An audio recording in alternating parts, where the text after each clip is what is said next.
দেখো প্রায় 16% ভোট ইতিমধ্যে পড়ে গিয়েছে মগরাহাট পশ্চিমের 11টি যে বুথ যেখানে পুনর্নির্বাচনের যে আজকে সকাল 7টা থেকে যে প্রক্রিয়া শুরু হয়েছে সেটা আমরা এই মুহূর্তে রয়েছি বহিরপুয়া স্কুলে, প্রাথমিক স্কুলে, এবং সেখানে দেখতে পাচ্ছ যে একদিকে মহিলাদের লাইন যেমন রয়েছে একদিকে পুরুষদেরও লাইন রয়েছে। গত 29 তারিখে এখানে তিনটি যে বুথ রয়েছে 230, 231 এবং 232, এই তিনটি বুথে মূলত সিসিটিভি বন্ধ হয়ে যাওয়া এবং ইভিএম ট্যাম্পারিং এই অভিযোগের পরিপ্রেক্ষিতেই প্রিসাইডিং অফিসারের তরফ থেকে একটি রিপোর্ট জমা পড়েছিল নির্বাচন কমিশনে।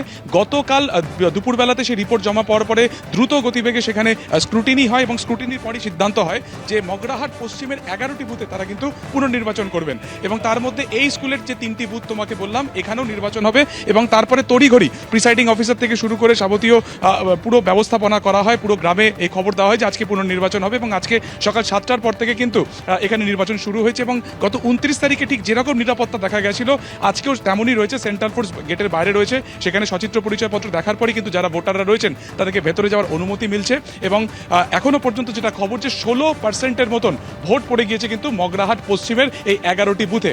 এখনো পর্যন্ত তোমাকে আরেকবার দেখাবো, বিজেপি প্রার্থী কিছুক্ষণ আগে এসেছিলেন, তিনি ভেতরে গিয়েছেন প্রিসাইডিং অফিসারের সাথে কথা বলতে। এখনো পর্যন্ত এই যে বুথ, এই বুথে কোনো গন্ডগোলের খবর এখনো পর্যন্ত নেই, তবে 16% একেবারে ভোট পড়েছে কিন্তু এই পশ্চিম মগরাহাট। ধন্যবাদ সুকান্ত, ধন্যবাদ পার্থপ্রতিম।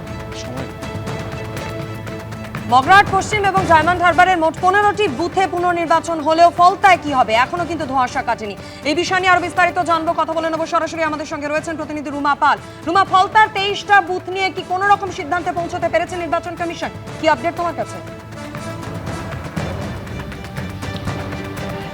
দেখো, জানিয়ে রাখি মগরাহাট পশ্চিম আর ডায়মন্ড হারবারে যেখানে রিপোল হচ্ছে সেখানে ফলতার কি হবে সেই রিপোর্ট কিন্তু ইতিমধ্যেই নির্বাচন কমিশনে পৌঁছেছে। তাহলে ফলতার পুনর্নির্বাচন কি সম্ভব? রবিবার এই পুনর্নির্বাচন হতে পারে কমিশন যদি সিদ্ধান্ত নেয়। সেক্ষেত্রে যদি রবিবার পুনর্নির্বাচন না হয় তাহলে কি হবে? তাহলে কি গণনার পর পুনর্নির্বাচন হবে? কারণ আইন অনুযায়ী সেটা করতে পারে কমিশন। তাহলে কমিশন কি করবে? পুরোটাই কিন্তু সিদ্ধান্ত নির্বাচন কমিশনের ওপরে। অবশ্যই সন্ধ্যে পর্যন্ত আমাদের অপেক্ষা থাকবে যে ফলতার ক্ষেত্রে কি ব্যবস্থা নিচ্ছে কমিশন। তবে এটাও ঠিক, যেহেতু শনিবার আজকে ডায়মন্ড হারবার এবং অন্যদিকে মগরাহাট পশ্চিমে কিন্তু একেবারে এখন রিপোল চলছে, সেখানে ফলতারও হওয়ার কথা ছিল, কিন্তু ফলতার সমস্ত রিপোর্টও গিয়ে পৌঁছেছে নির্বাচন কমিশনে। সেই রিপোর্টের ভিত্তিতে কমিশন এখন কি সিদ্ধান্ত নেয়, কারণ রবিবার হবে নাকি গণনার পর পুনর্নির্বাচন হবে সেটা কিন্তু পুরোপুরি কমিশনের সিদ্ধান্ত। সেই সিদ্ধান্তের দিকেই আমরা অপেক্ষা করব। অবশ্যই সেই সিদ্ধান্ত হলেই আমরা জানাতে পারবো। তবে এই মুহূর্তে জানিয়ে রাখি যে মগরাহাট পশ্চিম যেখানে নির্বাচন হচ্ছে পুনর্নির্বাচন, সেখানে 16.68% ভোট পড়ে গিয়েছে সকাল 9টা পর্যন্ত এবং ডায়মন্ড হারবারে 15.83, মোট 16.23% ভোট পড়েছে এই পুনর্নির্বাচনে। বেশ, অবশ্যই সন্ধে পর্যন্ত সেদিকে আমাদের নজর থাকবে। আপাতত রুমা, তোমায় ধন্যবাদ।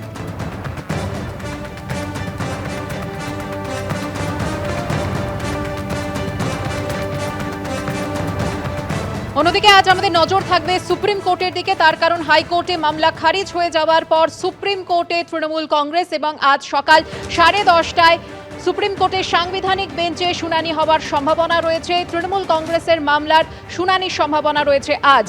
বিজেন্দ্র সিংহ আমাদের প্রতিনিধি রয়েছেন এই মুহূর্তে টেলিফোন লাইনে। বিজেন্দ্র, কি খবর রয়েছে? সুপর্ণা, 10:30টার সময় কোর্ট খুলবে। স্পেশাল বেঞ্চ গঠন করা হয়েছে কোর্ট নম্বর 5-এ জাস্টিস নরসিম্হা এবং জাস্টিস বাস্তির বেঞ্চ, এবং 10:30টায় তারা শুনানি করবেন, যেটা টিএমসি তরফ থেকে মামলা করা হয়েছিল গতকালই সুপ্রিম কোর্টে। 30 তারিখের হাইকোর্টের রায়কে চ্যালেঞ্জ করে সুপ্রিম কোর্টের দ্বারস্থ হয়েছে টিএমসি, এবং তারা অভিযোগ করেছেন কি যেভাবে কাউন্টিং অ্যাসিস্ট্যান্ট এবং কাউন্টিং সুপারভাইজার ডিপ্লয় করার সিদ্ধান্ত নিয়েছে ইলেকশন কমিশন, সেটাকে তারা চ্যালেঞ্জ করছেন। ইলেকশন কমিশন কি সিদ্ধান্ত নিয়েছে? ইলেকশন কমিশন বলেছে কি অন্তত একজন কাউন্টিং সুপারভাইজার বা কাউন্টিং অ্যাসিস্ট্যান্ট প্রত্যেকটা টেবিলে এরকম থাকবেন, যিনি সেন্ট্রাল গভর্নমেন্টের এমপ্লয়ি বা কেন্দ্রীয় পিএসইউর এমপ্লয়ি রয়েছেন, এরকম লোক রাখতে হবে চৌঠা মে যখন কাউন্টিং হবে। এবং সেটাকে চ্যালেঞ্জ করে সুপ্রিম কোর্টে এসছে টিএমসি, এবং তারা বলছেন যে কেন্দ্রীয় সরকার বিজেপির নেতৃত্বে চলছে, এবং সেক্ষেত্রে বিজেপির সরকার যখন সেখানে রয়েছে তো কেন্দ্রীয় সরকারের কর্মচারীদের উপর নিয়ন্ত্রণও কিন্তু কেন্দ্রীয় সরকারে রয়েছে, সেক্ষেত্রে কোনো সেখানে বায়াস হতে পারে, এই অভিযোগ তারা করছেন। তারা এটাও বলছেন মাইক্রো অবজারভার ইতিমধ্যে ডিপ্লয় করার সিদ্ধান্ত নিয়েছে। সেখানে কেন্দ্রীয় সরকারি কর্মচারীরা থাকেন, সেক্ষেত্রে এই সিদ্ধান্ত কেন? এটা নিরপেক্ষতার জন্যই তারা বলছেন কি এটাকে সরানো হোক এই সিদ্ধান্তকে, এবং তারা মনে করছেন কি এটাকে বিজেপি কি বেনিফিট দেবে, তাই তারা বলছেন কি এটাকে উইথড্র করা হোক। এখন 10:30টার সময় হিয়ারিং হবে সুকন্যা, তখন আমরা জানতে পারবো যে কলকাতা হাইকোর্টের রায় বহাল থাকছে নাকি টিএমসির অভিযোগগুলোকে মান্যতা দিচ্ছে সুপ্রিম কোর্ট। এবিপি আনন্দ, এগিয়ে থাকে, এগিয়ে রাখে।